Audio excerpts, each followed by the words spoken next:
Hi, I'm Mac McCarthy, and I help people with their breakups. And today I have another breakup story to share. And if you have a breakup story you want to share, visit WriteMac. That's right, WRITEMAC.com.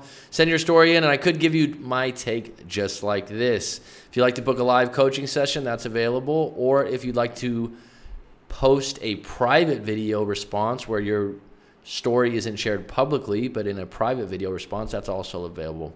If you like this video, throw me a like. If you don't like it, that's just fine.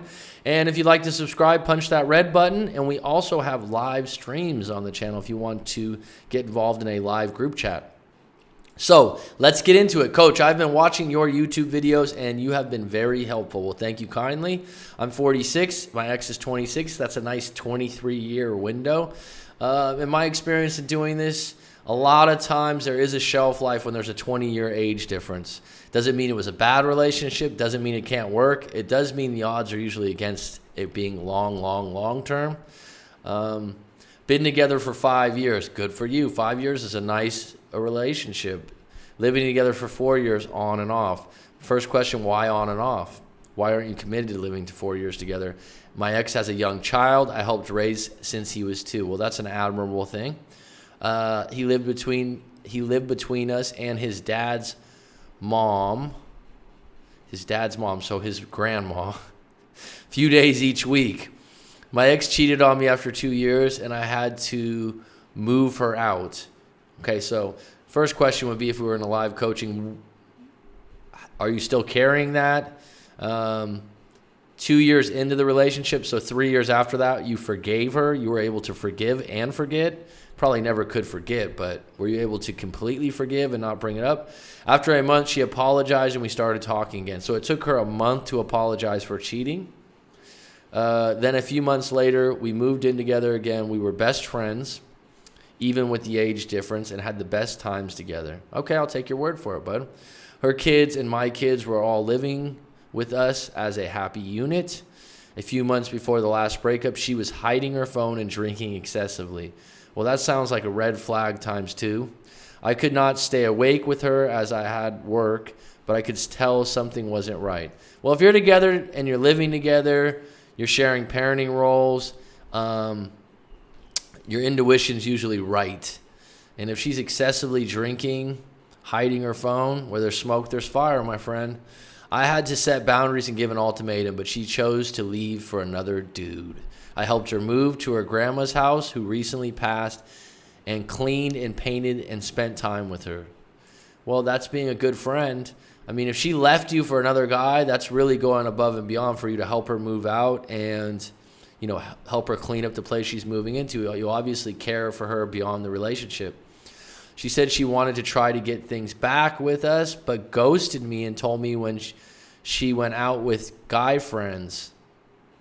Well, after seeing her phone and friends' nasty pics, I told her not to contact me at all. Well, bottom line, she's cheated on you once that you know of. She's left you for another guy. You got a 23-year age gap. I know that you are best friends. I know that you are working co-parenting, and I think that's great. But I think long-term, you got to ask yourself, how long do you want to deal with something like this? Because it's probably going to be a repeated pattern. She cried and told me a sob story, which I didn't believe, so I blocked her.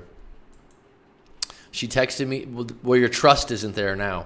Connection, trust, attraction. You obviously have a really good connection. You don't have much trust. I'm not sure of the attraction. If she's leaving you for another guy and she's cheating multiple times, then the attraction's not at the level it needs to be to stay together.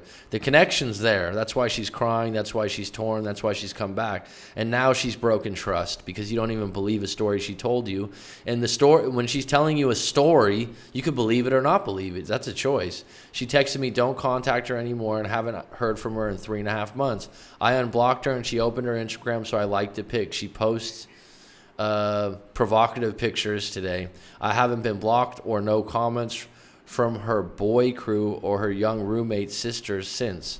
I'm torn as I miss the kid and her. I understand the age difference.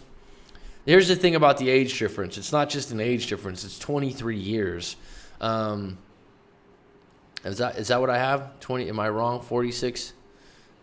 No, 20 years flat. I'm sorry. I don't know why I keep saying 23 years. 20 years flat is significant.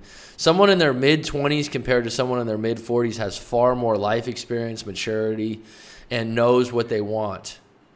Someone in their mid-20s, even though she has kids, she's still finding herself. She's probably still trying on new costumes of who she wants to be, and her identity's going to change. And she's already proven that more than once, that she's not all in.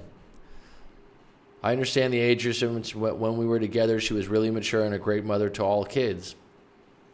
Now, I don't think she even sees her own kid much. Well, that's if you think that, you're assuming that, it's not your business if you guys are apart for 3.5 months at this point.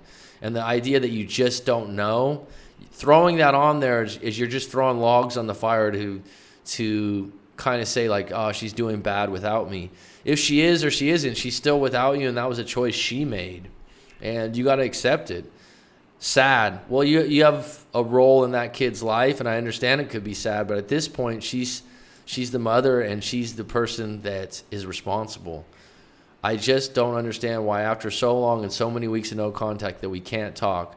Well, if you want to be her friend or you want to be someone that still has a relationship with her son, that's a different thing. If you want to get back with her and she left you for someone else, she's drinking excessively, she's hiding her phone, she's posting provocative pics, and, oh yeah, 3 years ago you caught her cheating, that's a pretty big case for someone that you probably don't want to continue a relationship with. If you're, it's hard right now because she has someone and you don't. It sounds like she's hanging out with a large pack of friends also. So you guys are in two different places in your life.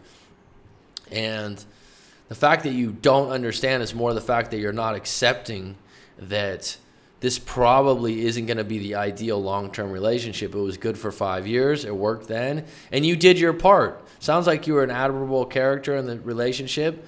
It doesn't mean that she's going to do her part. And it seems like during various times in the relationship, she's taken some time out and saw other people. I'm bad at typing my thoughts, but hope the point gets through. Thanks, Coach. Well, that's all I got for you, but I'll tell you this. You get what you accept, and you tried it. You forgave her. You've had her cheating once, caught her cheating once. You were suspicious again, and then she left you for someone else. At this point, what else do you want? There's a lot of clarity there on where she stands. And if you want a relationship moving forward with, say, her son, who you're close with, then you could say, hey, can we meet up in the park, and I'd really like to spend time with him. And that would be a fair thing. But if that's some kind of covert way to get back together, I don't think it's going to work. I think you need to continue in no contact for you and to continue moving forward for you, because she's doing everything for herself right now. Okay? I hope that helps you. Please visit writemac.com if you have a breakup story you'd like to share, or if you'd like to book a live coaching session. Thank you for supporting the channel.